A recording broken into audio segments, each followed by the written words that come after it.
This is the Horse Radio Network. Hello, this is episode 401 of the Dressage Radio Show on the Horse Radio Network, brought to you by Kentucky Performance Products, Fairfield Inn, and Total Saddle Fit. In this episode, we go behind the horse show scenes with Nannet Reed, a USCF Large R technical delegate and owner of Show Your Horse, LLC.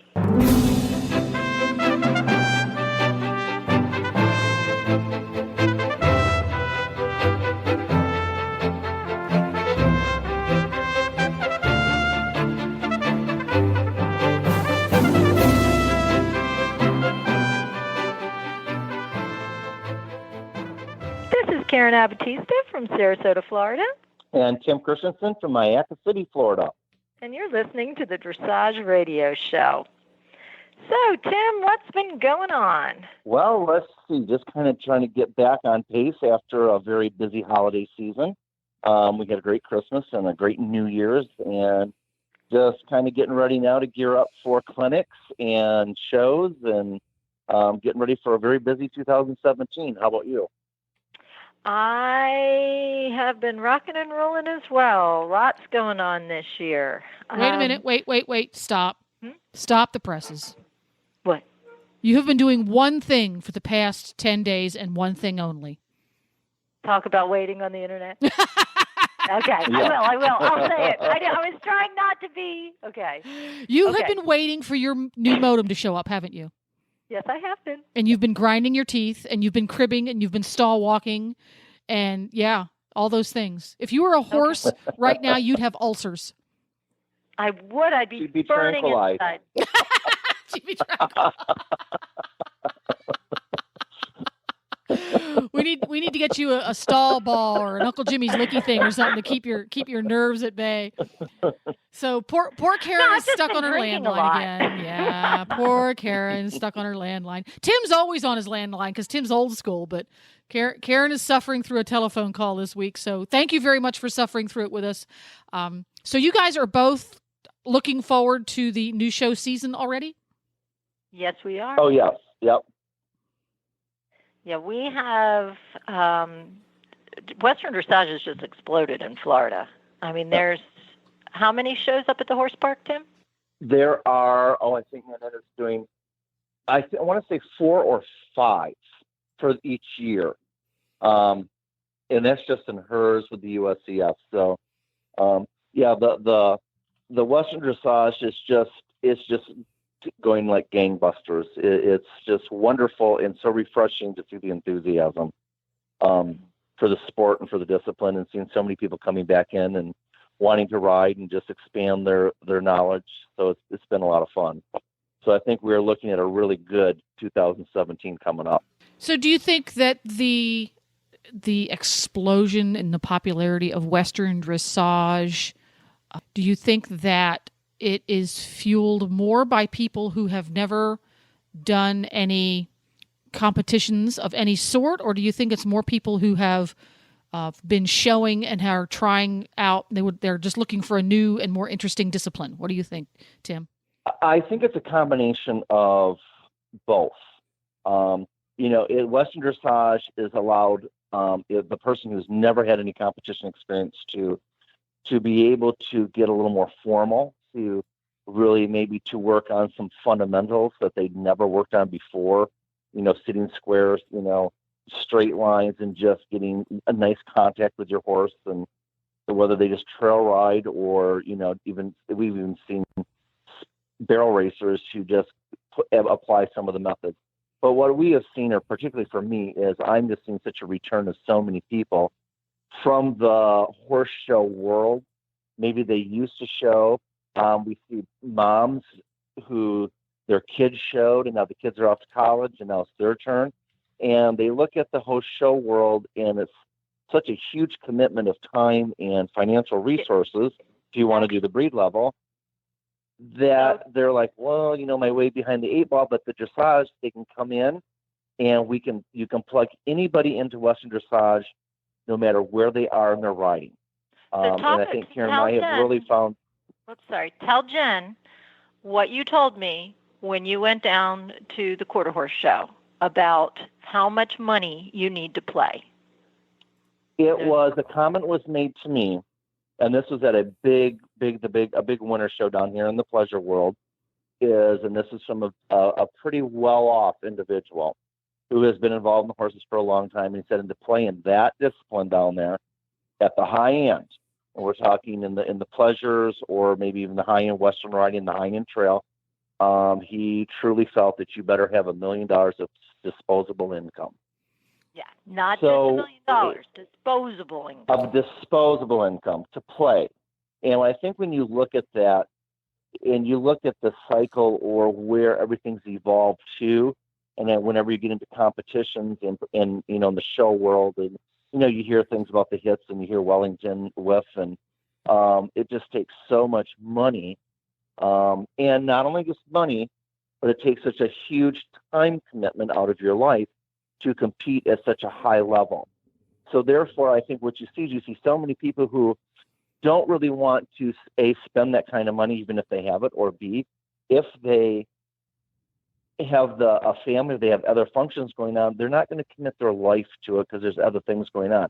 And what we have seen is that the Western dressage is just filling a niche. A, they can learn some things no matter where they're at in their riding career, beginning, advanced, young horse, old horse. We've refurbished or repurposed many show horses I have now. But they can plug in, and then they still have an element of competition. So it's kind of just fulfilling that niche, but they're having fun. And it's just the camaraderie is really taken off. So it has just been, for me, it's been a fabulous journey. And I have loved every minute of it. And also think about the fact that, you have a friend who bought a very expensive young horse, and after spending, many, many digits worth of money, didn't even place in the ribbons, right? Yeah. So, yep. And that's in dressage. It doesn't matter where you place. It's a number you're competing against yourself. You can still win without having to win over somebody, without having someone else lose. Does that make sense? Well, I think what you're getting at there is dressage, because you get direct feedback from judge or judges every time you compete. That has a certain appeal because when you go in, you are competing against a standard versus one another. Now, yes, you are competing against one another to some degree, but at the end of the day, you maybe came in fourth in your class of 17 riders, but you get that piece of paper back from the judge that says, this is how you managed that score. And I think that has a real appeal to somebody when they're competing, because you get feedback from the judge themselves, and it gives you places where you can go. It gives you direction every time you compete. And one of the things that always appealed to me about dressage shows and being an eventer, there weren't a lot of things that appealed to me about dressage shows, but one of the things that did is the ability to say, I entered 3 classes, and on Saturday I ride at noontime. Oh, yeah, you got a designated time slot. And Sunday I ride at 9:15 and 2:45, and I know exactly when I'm going to ride. And it gives you a lot more control over your schedule and your life. And for people, like you said, a high demographic of people who are picking up riding in general, and as well as Western dressage, are people with a lot else going on in their life. They're people who have careers. They're people who have kids. They're people who have family members that they have to drag to soccer. So being able to do that has a real place. And I think that's one of the reasons both Western and English or traditional dressage continue to have this huge growth spurt because of that ability to know what's going on and when. Yeah. For the OCD equestrian. For the dressage, for the OCD equestrian. I love it. All right, then. So the other thing we have going on, which I want to mention before we cut to a break, is starting this month, Jack Aristotle Ballou, who has been our guest before. She's wonderful. She's the author of 101 Western Dressage Exercises. She's going to start contributing a training tip every month. She's going to tell you how why, and wherefore. You should do one of the exercises in her book, What and a I think great that's going to be pretty. idea. Yeah, I think that's going to be really, really exciting. That's cool. So anyway, let's take a short break, and when we get back, we can talk to Nanette and find out a little bit more about what's involved in putting on one of those Western dressage shows. The Horse Radio Network is excited to announce a new partnership with the Fairfield Inn North by Marriott in Lexington, Kentucky for Road to the Horse and Rolex. The Fairfield Inn North is right off Newtown Pike and Route 64 near the Cracker Barrel and only 10 minutes from the horse park the back way, the low traffic way. The Fairfield Inn North has spacious rooms that are being completely renovated now and will be ready in time for Road to the Horse. Plus, the Fairfield Inn North offers complimentary breakfast, a free Wi-Fi throughout the hotel, a huge free parking lot, a business center, indoor swimming pool and jacuzzi, outdoor patio with grill, a laundry facility, and much more. The Cracker Barrel is located right next door, and there are 4 other dining options available for breakfast, lunch, and dinner right around the corner. Just for listeners of Horse Radio Network, we have negotiated some great rates for you for Road to the Horse and Rolex. For Road to the Horse, we have the rate down from $160 to $120. If you're going to Rolex, we have the rate down to $199 from $260. There's a very limited number of rooms available at these rates, so call in your reservations as soon as possible. Search for Fairfield Inn North in Lexington, Kentucky. It's the one on Hackney Place. You must call in your reservation and ask for the Road to the Horse or the Rolex Early Bird Special. So that's the Road to the Horse or Rolex Early Bird Special. Search for Fairfield Inn North by Marriott. And joining us today is Nannet Reed, and Nanette is very active in putting on USCF dressage shows and USCF Western shows. So she has joined us today to kind of give us a inside look at the perspective at a horse show from the show secretary's point of view. So Nanette, thank you for joining us today. Thank you for having me, Tim. So Nanette, how long have you been putting on horse shows? Well, I've been in the horse industry for a very, very, very long time, and I guess the very first time I actually myself put on a horse show would have been a barn show in Miami back in the 70s, but when I moved to the Gainesville area, I put on monthly horse shows, all breed, all disciplines, at a facility that used to be on Newberry Road, which now houses a Publix, that was called Southern Showplace. And it was actually a rodeo arena, and we had shows there every single month. Wow. From probably 1982 through 1987. And there probably wasn't much out there then, other than the university. So you have opted to really go ahead and promote the USCF, the WDA approved Western dressage shows. So let's take the listeners through what schooling show or a non-rated show versus a rated show, USCF and the WDAA. So just kind of tell us what the differences are, what the similarities are, so that the listening audience can kind of have an idea when we start talking about rated shows versus non-rated shows. Well, I have chosen to go not only because I'm a United States Equestrian Federation, actually, who just recently changed their name to the U.S. Equestrian. I am a licensed official with them.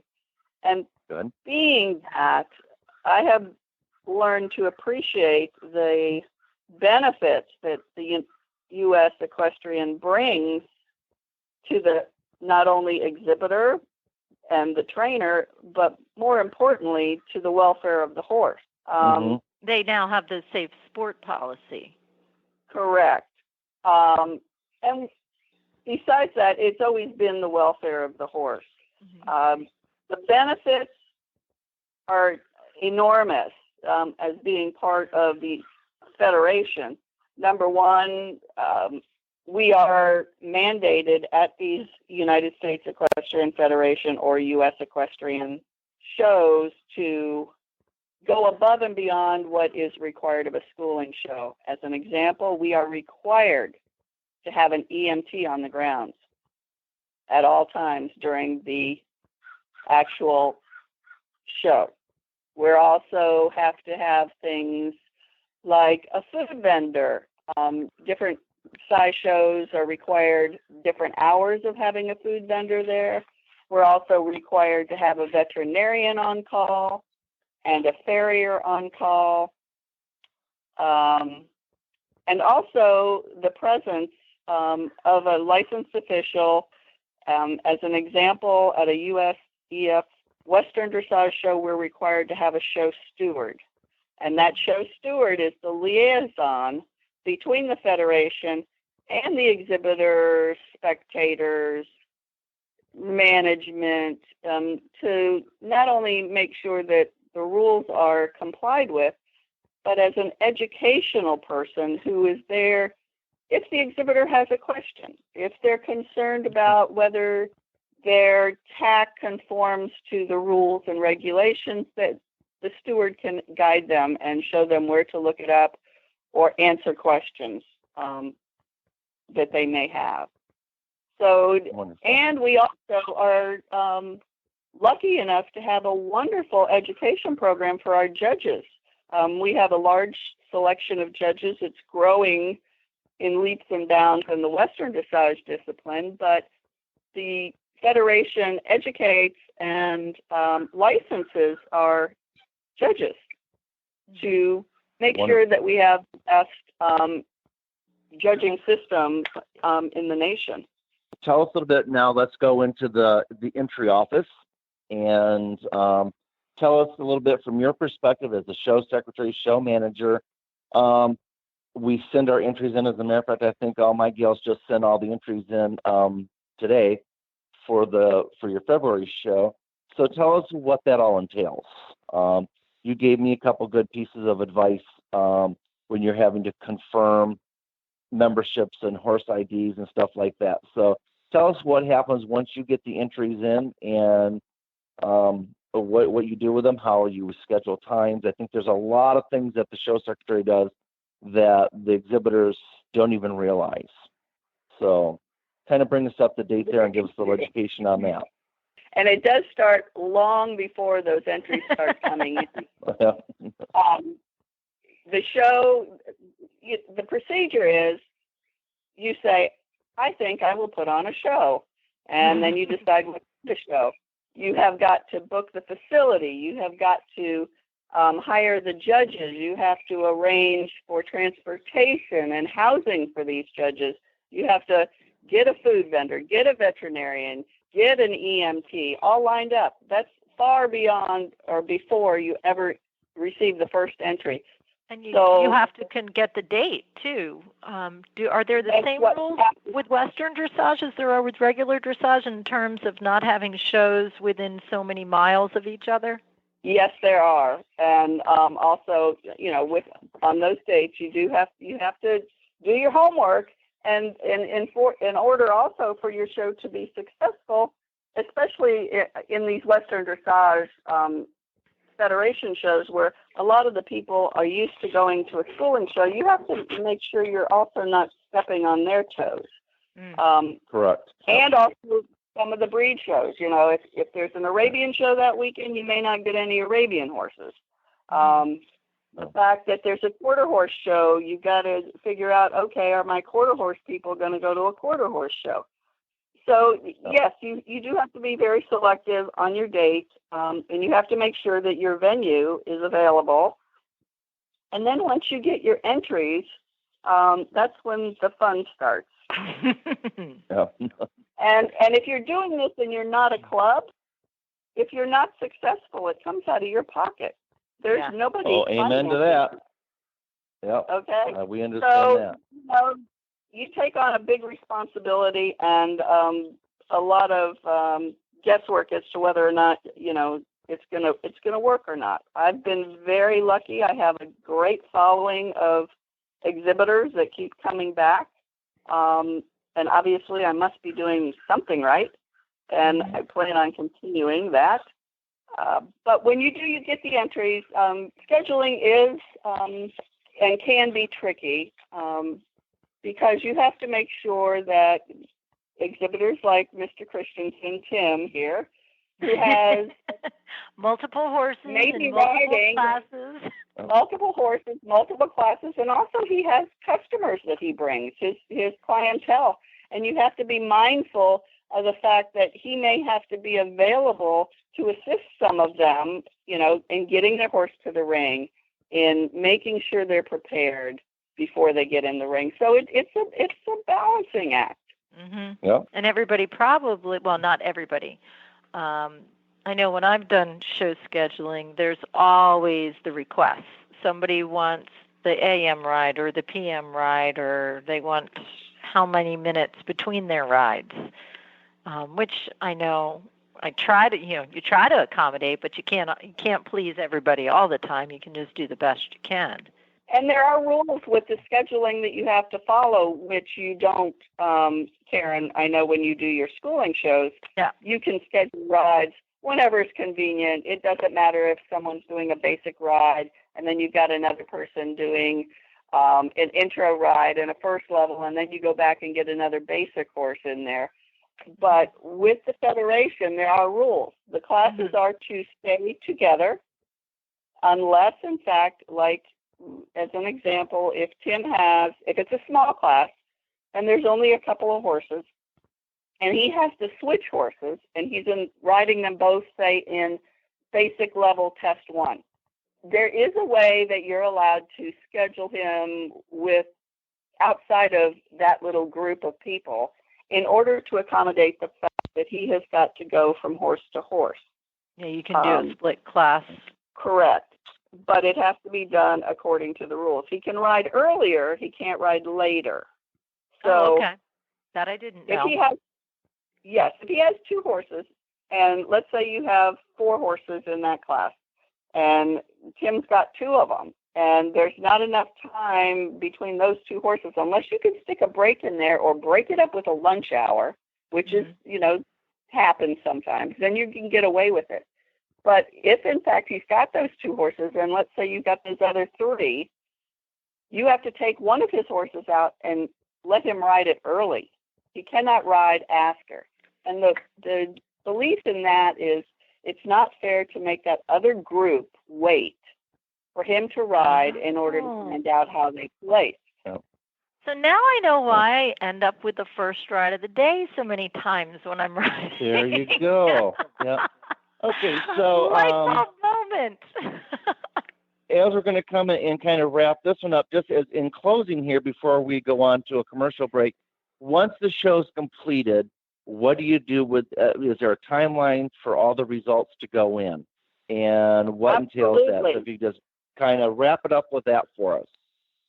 Absolutely. When the show is finished, from the date midnight of the last day of your show, if it's a multi-day show, you have 10 days in which to report your results in the format acceptable electronically to the Federation. And you also, within that period of time, have to pay the fees that are due to the Federation. And there are some fees that go along with holding one of these horse shows. You all don't see them because I'm doing these shows as a flat fee show. Correct. But there are fees for the drugs and medication program that they have. They get a chunk of that. So all that has to be in by 10 days after the end of the show, or you will be fined and penalized and probably get your name in the magazine that month. Nobody likes to be in the back of the U.S. Equestrian magazines. So as we close up, we hope that the listening audience gets a little bit more of a taste of, if they're just at a local saddle club doing a fun show, as coming up to a USCF or a Federation show. And I think one of the other big important things that we need to bear in mind is that with the Federation shows, those shows and those scores are recorded in their records. So it's kind of like when the show or horses get points in a breed, those scores are on with USCF, and those are recorded with them, and they keep them on file. Correct. So anything else that you think that we would like to know real quickly here, Nanette, before we wrap this session up? I think we pretty much touched Covered most it of all. the main points, yes. Can I ask one quick question about drug testing?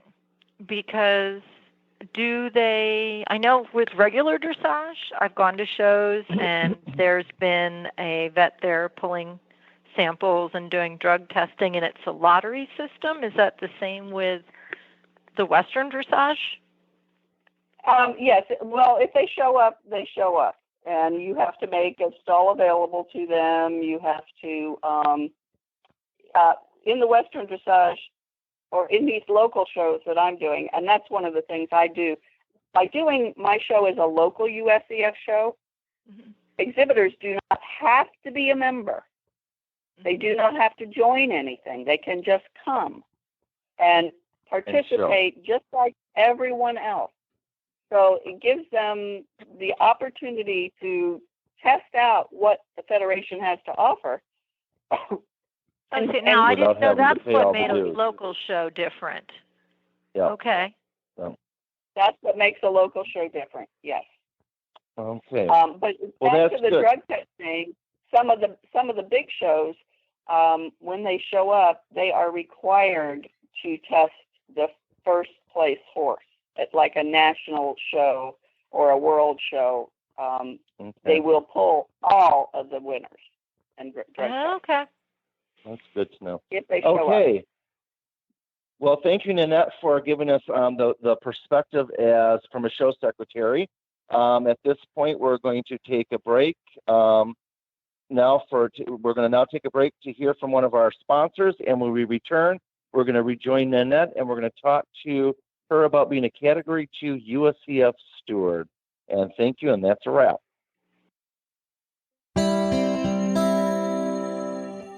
This Nutrition Minute is brought to you by Kentucky Performance Products, the company that simplifies your search for research-proven nutritional supplements at kppusa.com. The horse that matters to you matters to Kentucky Performance Products. Managing horses can be challenging. Each horse's personality affects the way he behaves and reacts to the world around him. Horses with certain dispositions can be at higher risk for developing health problems than others. High-strung or excitable horses are easily stressed, but so is the timid, quiet warrior. Stressed horses are more likely to develop digestive upsets that lead to colic, diarrhea, and ulcers. Nalox Advanced was specifically developed to support a digestive tract that is under stress. It sustains proper pH levels, reducing the incidence of ulcers and hindgut imbalances, while simultaneously supporting the healing of damaged tissues. Nalox Advanced supports the complete digestion of starches and sugars and sustains populations of beneficial bacteria. Make life a little easier on your sensitive horse and start him on Nalox Advanced today. To learn more about the ingredients in Nalox Advanced, visit Kentucky Performance Products at kppusa.com.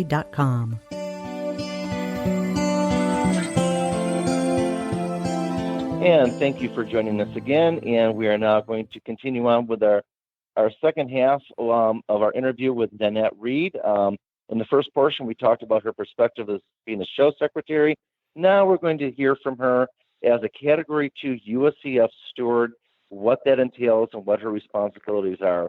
Nanette, thank you for joining us again. So what is a Category 2 USCF steward?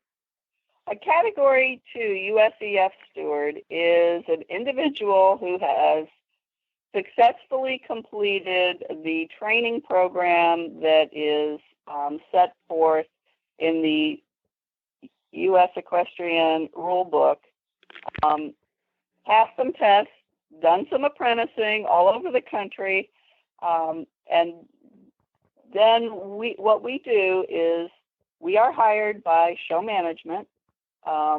Although we are independent contractors, we are licensed through the Federation, but we are hired by the show to be there, which is one of the requirements to have a USCF show. And we are there as a liaison. We're there to help not only management, but we're there to help the exhibitors and the trainers, and also to ensure the safety of the horse.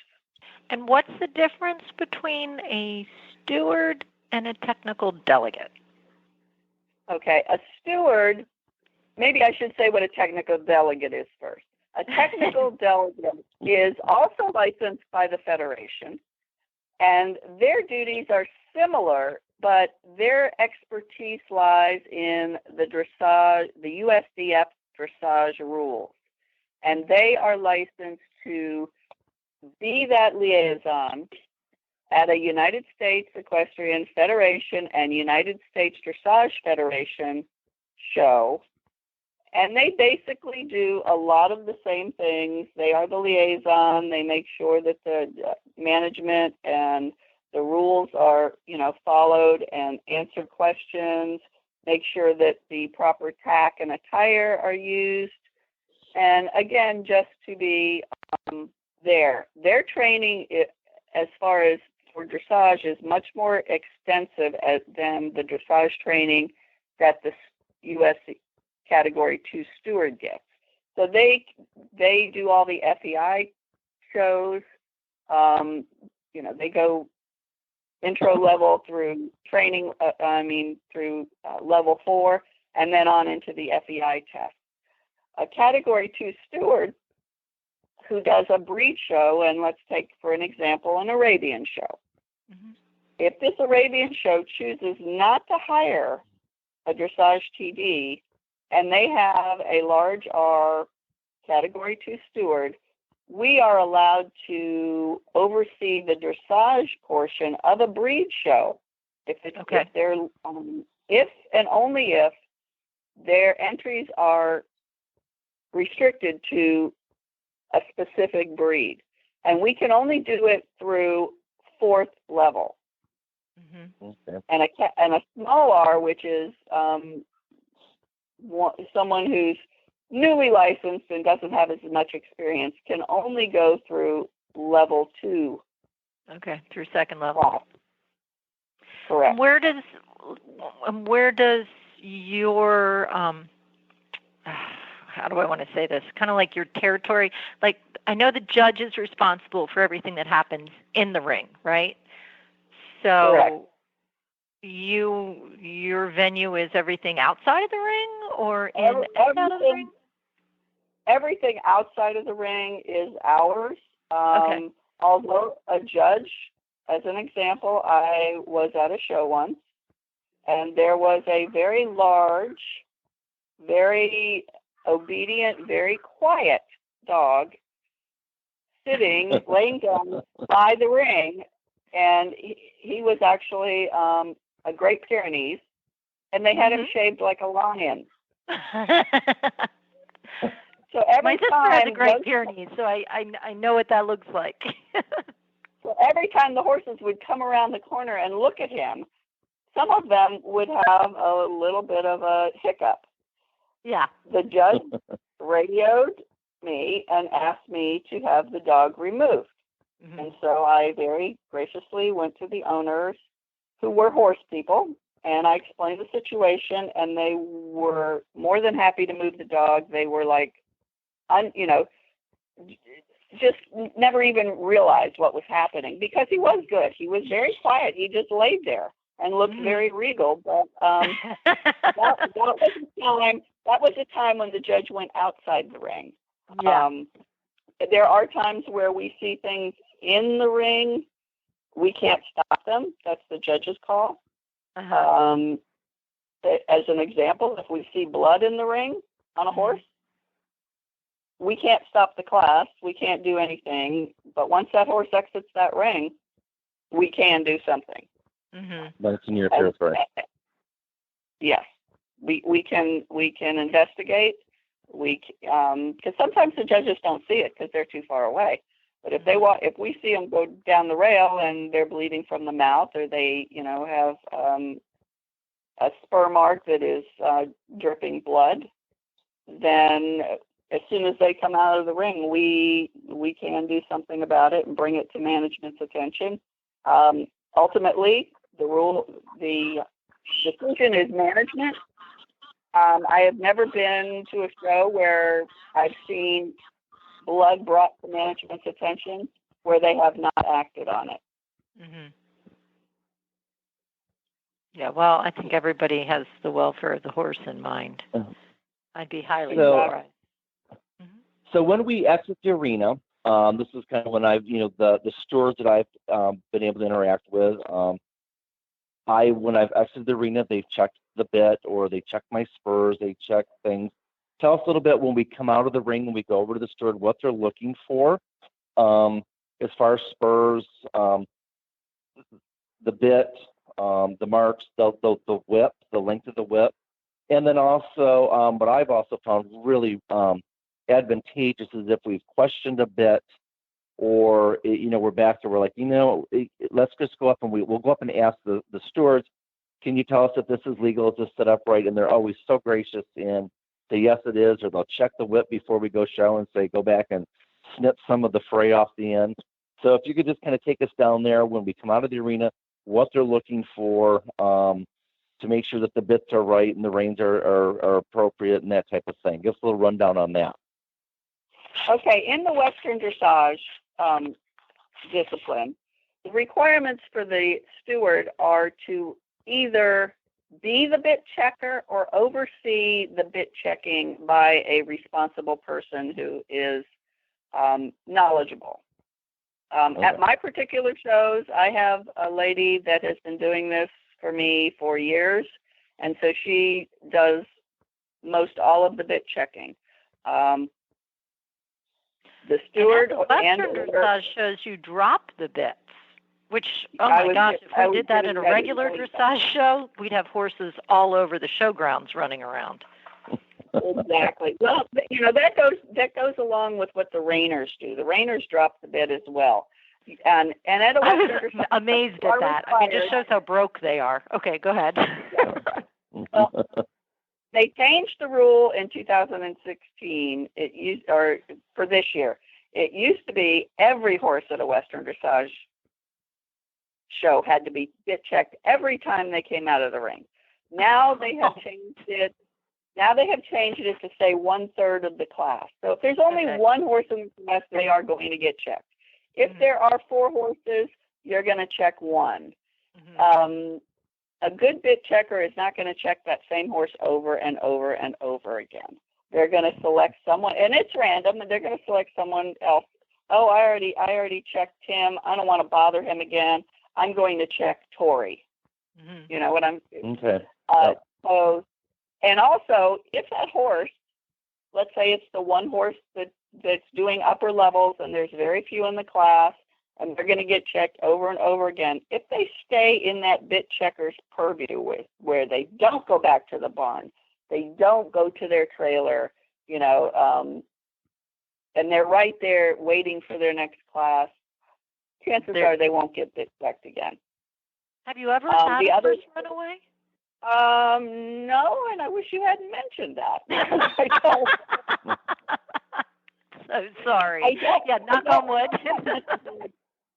The bad. Now we have had in the past, and I'm sure we will in the future, a couple of riders who are not comfortable getting off their horse right there at the ring, and that's the wonderful thing about having a good bit checker and your steward right there, because what will happen is the steward will go back to the barn, let the person get off their horse, and then they will let them drop the bit and bit check them. Okay. So there are benefits to having a separate bit checker for that particular reason. Now, what the designated person does, whether it's the steward or the designated bit checker, when the horse comes out of the ring, if they are selected, they have to go to this person, dismount. The checker will ask them to drop the bit.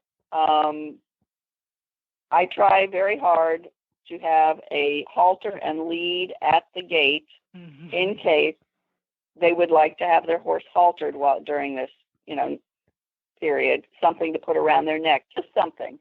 So that way, the bit is checked, it's put back, the bridle is replaced onto the horse, The bit checker also checks the flanks for spur marks to make sure there's no blood. They check if they're carrying a whip. There's a whip regulation. It can be 47 centimeters long, and they will check that and make sure that it's not over. And as Tim said, all of my people and most every place I've ever gone, if you walk up to that steward or that bit checker and say, I would like a courtesy measurement on my whip before I go in the ring, they are happy to do so. We're not there to disqualify people or eliminate people. We're there to make sure everybody has a nice, fun show experience.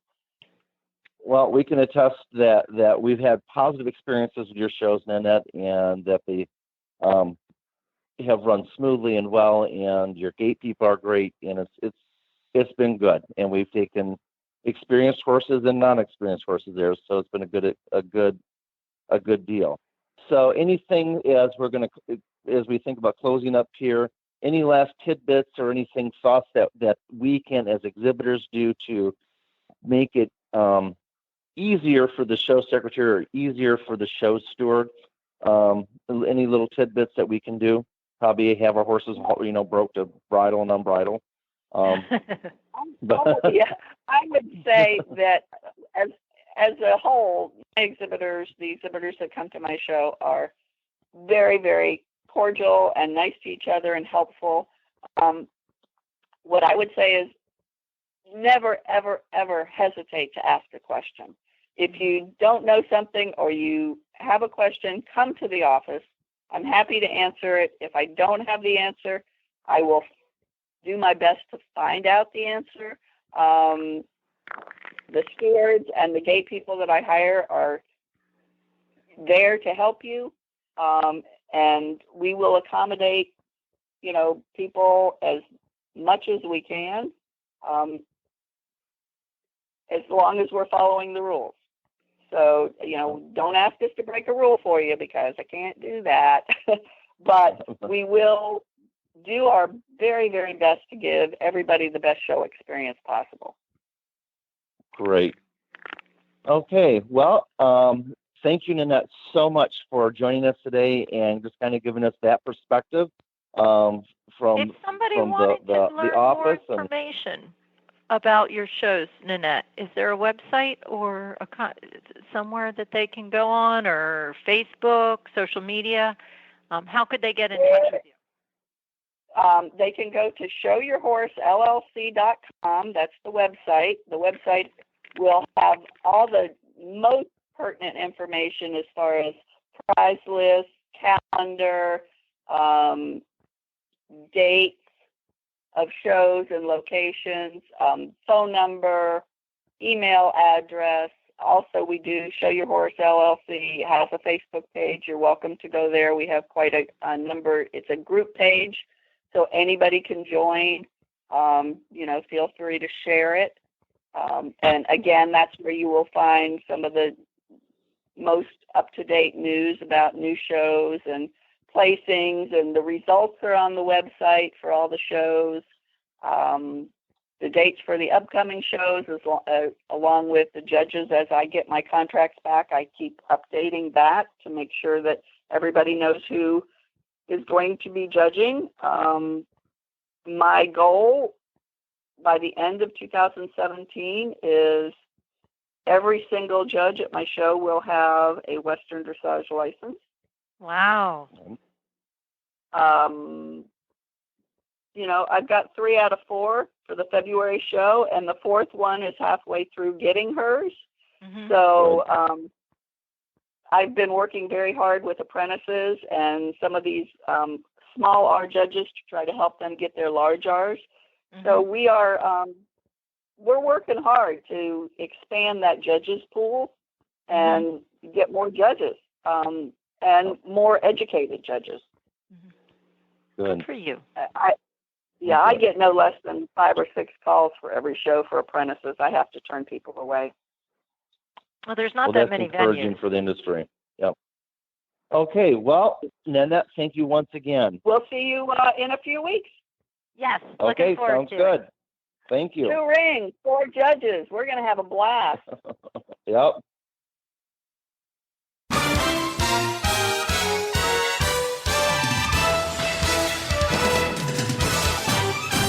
This week's dressage training tip is brought to you by Total Saddle Fit, home of the shoulder relief girth at TotalSaddleFit.com. Our Total Saddle Fit tip of the week is exercise 78 from the book Western Dressage, 101 Western Dressage Exercises by Jack Ballou.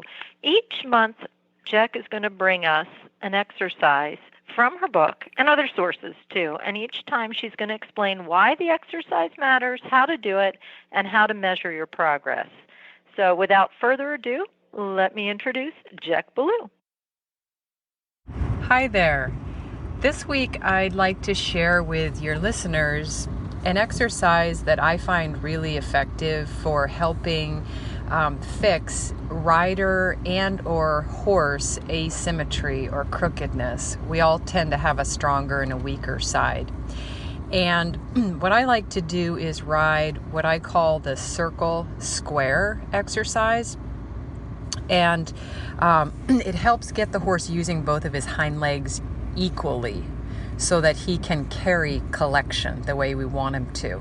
Now, many riders know that riding good circles with balance and geometry helps the horse load his hind end properly. But the tricky part about circles is if the horse is crooked or the rider sometimes gets a little one-sided in his or her seat, maybe sitting too much to the inside or outside, the circles then can get kind of wobbly and they don't do the job we want them to do. So the circle square exercise goes like this. You ride once around a 20-meter circle in either a working jog or a working lope, and then immediately ride around a 20-meter square. And I recommend setting up cones to mark the corners so you can make them as square as you can. After you finish the square, go back immediately to the 20-meter circle again. And you keep alternating. Ride one circle, and then go out and ride a 20-meter square, and then ride another circle, and then a square.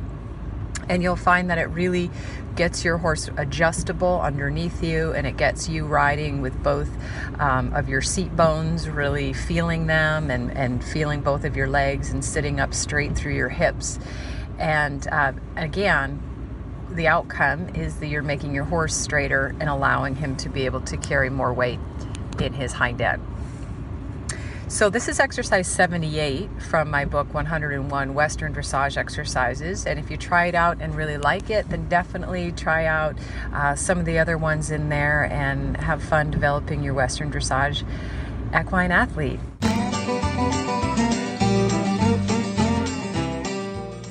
Well, Total Saddle Fit has the cinch that you've been looking for your Western dressage saddle. The shoulder relief cinch actually changes the position and angle of the billets to prevent the saddle tree from interfering with the shoulder. The center of the cinch is set forward to sit in the horse's natural girth groove, while the sides of the cinch are cut back to meet the billets 2 inches behind where the horse's natural girth groove lies. This brings the latigos from angling forward to becoming perpendicular to the ground, which reduces the saddle's tendency to be pulled forward into the shoulders. With horses that have shoulder interference without angled billets, it simply moves the billets back to keep the saddle further away from the shoulders. The secondary benefit to this shape is the cutback at the elbows. This gives more room for elbow movement as well and prevents galls in the elbow area. You can find the shoulder relief cinch at TotalSaddleFit.com. That's TotalSaddleFit.com.